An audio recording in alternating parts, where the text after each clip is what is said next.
তোমরা কি দাঁড়াইবা না? আরে ছেলেরা বাপ, তোমরা যে নামাজ পড়ো না, এই মুসলমানের বাচ্চা, তুই কি হাসরের ময়দানে দাঁড়াইবি না বাপ? কেন পড়ো না নামাজ? এই আমার সন্তান, আমার ভাই, আমার ছেলে, কেন নামাজ পড়ো? তুই মরবি না ভাই?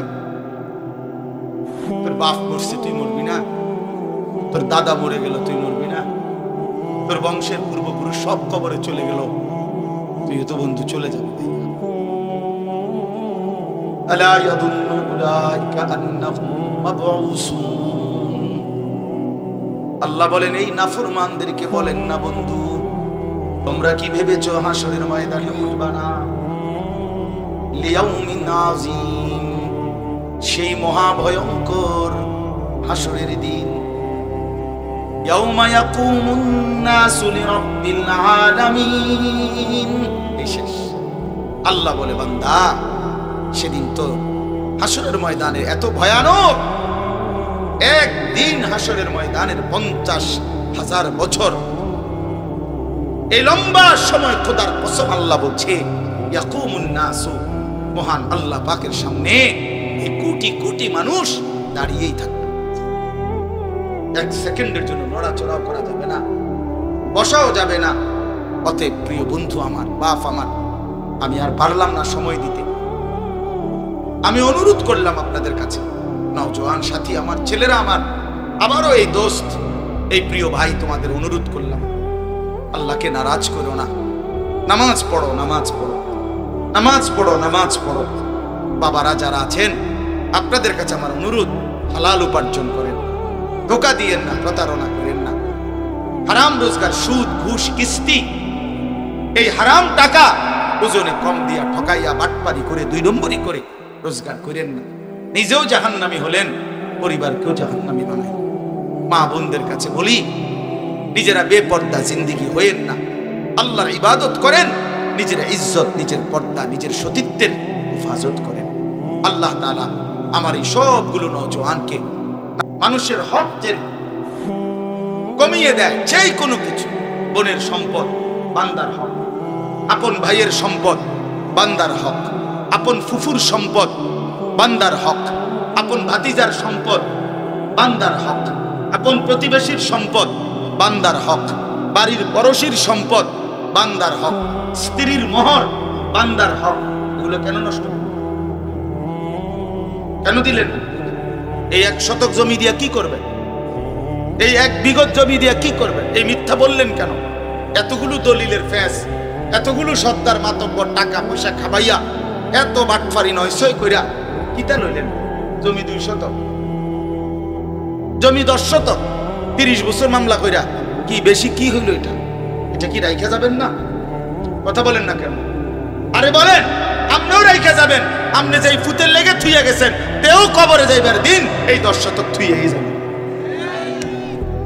কেন বান্দার হক?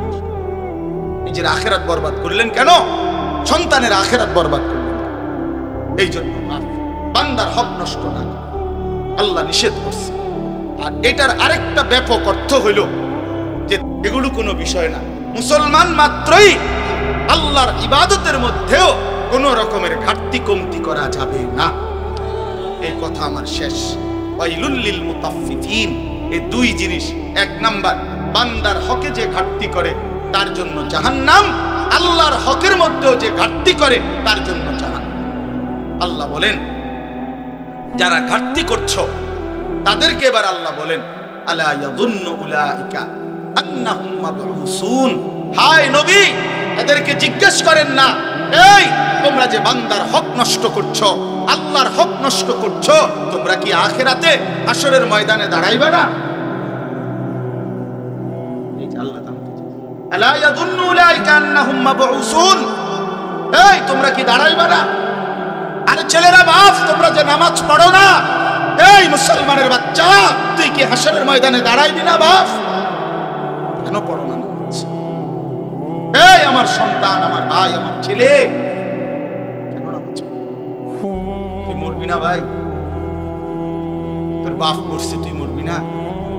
তোর দাদা মরে গেল, তুই মরবি না?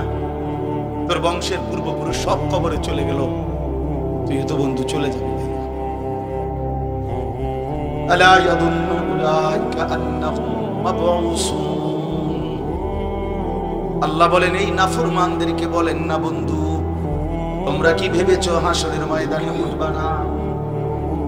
লিয়াউমিন আযীম, সেই মহাভয়ঙ্কর হাসরের দিন। ইয়াউমা ইয়াকুমুন নাসু লিরাব্বিল আলামিন। বিশেষ আল্লাহ বলে বান্দা সেদিন তো হাসরের ময়দানে এত ভয়ানক, একদিন হাসরের ময়দানের 50,000 বছর, এই লম্বা সময় খোদার কসম আল্লাহ বলছে ইয়াকুমুন নাসু, মহান আল্লাহ পাকের সামনে এই কোটি কোটি মানুষ দাঁড়িয়েই থাকবে। এক সেকেন্ডের জন্য নড়াচড়াও করা যাবে না, বসাও যাবে না। অতএব প্রিয় বন্ধু আমার, বাপ আমার, আমি আর পারলাম না সময় দিতে। আমি অনুরোধ করলাম আপনাদের কাছে, নওজোয়ান সাথী আমার, ছেলেরা আমার, আমারও এই দোস্ত, এই প্রিয় ভাই, তোমাদের অনুরোধ করলাম, আল্লাহকে নারাজ করো না। নামাজ পড়ো, নামাজ পড়ো, নামাজ পড়ো, নামাজ পড়ো। বাবারা যারা আছেন আপনাদের কাছে আমার অনুরোধ, হালাল উপার্জন করেন, ধোঁকা দিয়েন না, প্রতারণা করেন না। হারাম রোজগার, সুদ, ঘুষ, কিস্তি, এই হারাম টাকা ওজনে কম দিয়া ঠকাইয়া বাটপারি করে 2 নম্বরি করে রোজগার করেন না। নিজেও জাহান্নামী হলেন, পরিবারকেও জাহান্নামী বানাই। মা বোনদের কাছে বলি, নিজেরা বেপর্দা জিন্দেগি হয়েন না, আল্লাহর ইবাদত করেন, নিজের ইজ্জত, নিজের পর্দা, নিজের সতীত্বের হেফাজত করেন। আল্লাহ তাআলা আমার এই সবগুলো নওজোয়ানকে নামাজি বান্দা হিসাবে কবুল করে নেন। আজকের এই মাহফিলকে ভরপুর বরকত দান করেন। সবাই বসে শুনেন, আরো উলামায়ে কেরাম নসিহত করবে, দোয়া হবে। আপনাদের জন্য মেহমানদারি তাবারুকের ব্যবস্থা আছে, আপনারা গ্রহণ করে এরপরে যাবেন। আমার একটা হাত জোর করা অনুরোধ, ছেলেরা আমার মুসাফার জন্য আটকায় হবে। ভাই আমার একেবারে অনুরোধ, আমি অনেক দূরে যাইতে হবে, আমি অনুরোধ করলাম আমার আটকায় না, আমি ডাইরেক্ট যাইতে হবে। এই জন্য দয়া করে কেউ হুড়াহুড়ি করো না।